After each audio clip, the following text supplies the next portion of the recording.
হায় আল্লাহ, বিশেষ করে ভাইরাল সিদ্দিককে এই রাষ্ট্রপতি নিয়ে কথা উঠছে। আমি মনে করি আমি সারা বাংলাদেশে না, পৃথিবীতে আমি জাতিসংঘের মহাসচিব হওয়ার যোগ্য।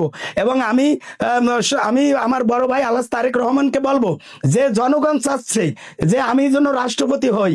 হ্যাঁ, জনগণই চাচ্ছে।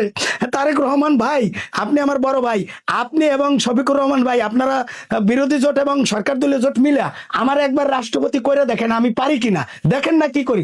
জনগণ তো আমার চাচ্ছে, ফেরেস্তারা চাচ্ছে, জিনেরা চাচ্ছে, বাবুই পাখিরা, তিমিরা সবাই চাচ্ছে যে আমি রাষ্ট্রপতি হই।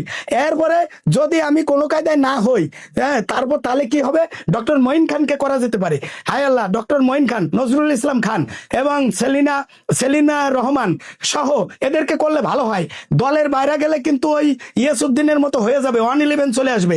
এই জন্য আর ডক্টর ইউনূস জন্য ভুলেও রাষ্ট্রপতি হওয়ার স্বপ্ন না দেখে, কারণ উনার আর দরকার নাই, উনার প্রতি জনগণ খুশি না।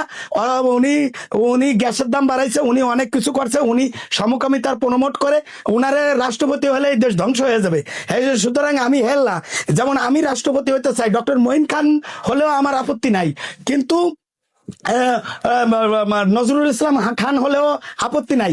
কিন্তু আপত্তি হলো ডক্টর ইউনূস জন্য কোনো কায়দায় বাংলাদেশের রাষ্ট্রপতি কোনোদিন না হতে পারে, সেই দোয়াও তোমার কাছে করলাম সুবা। এবং উনি যদি রাষ্ট্রপতি হওয়ার আশা করে, তাহলে জনগণ যেন উনার বিরুদ্ধে দাঁড়ায় যে এই ডক্টর ইউনূস কেন রাষ্ট্রপতি হবে।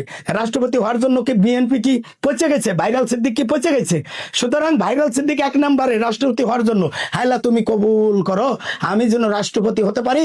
রাষ্ট্রপতি হলে আমি আমূল পরিবর্তন করব এবং ভারতের বিরুদ্ধে এবং যারা যারা আমাদের বাংলাদেশের বিরুদ্ধে খেলে তাদের বিরুদ্ধে আমি ইনশাআল্লাহ থাকবো এবং আমি সোনার বাংলাদেশ গড়ে তুলবো। সুবহানা রাব্বিকা রব্বিল। হায় আল্লাহ, তারেক রহমানকে হায় আল্লাহ প্রধানমন্ত্রী হিসেবে তার বাপের নাম রাখার, লাইক ফাদার লাইক সান, লাইক মাদার লাইক সান। আল্লাহ যেমন খালেদা জিয়া 5ই আগস্টের পরে বাংলাদেশকে স্থিতিশীল করেছে, আজকে 12 তারিখের নির্বাচনের পরে 13 তারিখে যদি বিজয় মিছিল হতো, তাহলে বাংলাদেশে অনেক রক্ত, এর থেকে আমার বড় ভাই দেশকে ত্রাণকর্তা হিসেবে বাংলাদেশকে রক্ষা করছে।